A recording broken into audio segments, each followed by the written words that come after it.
भोसले तळीकर प्रतिष्ठानचे संस्थापक आणि माणगाव पंचक्रोशी शिक्षण प्रसारक मंडळाचे माजी अध्यक्ष मिलिंद भोसले यांचे अकाली निधन झाले। त्यांच्या अचानक जाण्याने शिक्षण क्षेत्रात पोकळी निर्माण झाली, तसेच माणगावावर शोककळा पसरली आहे।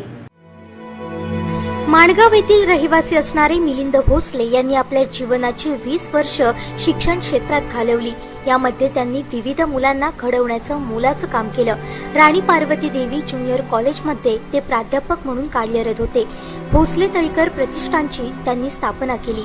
शिक्षण क्षेत्रापुरतं त्यांनी आपलं काम मर्यादित न ठेवता सामाजिक क्षेत्र आणि सहकार क्षेत्रात त्यांचं मोलाचं योगदान होतं। त्यांची तब्येत अस्वस्थ वाटत असल्याने त्यांना 2 दिवसांपूर्वी गोवा येथील रेडकर हॉस्पिटलमध्ये दाखल करण्यात आलं होतं। उपचारादरम्यान त्यांची प्राणज्योत मालवली। त्यांच्या अचानक जाण्याने शिक्षण क्षेत्रात पोकळी निर्माण झाली।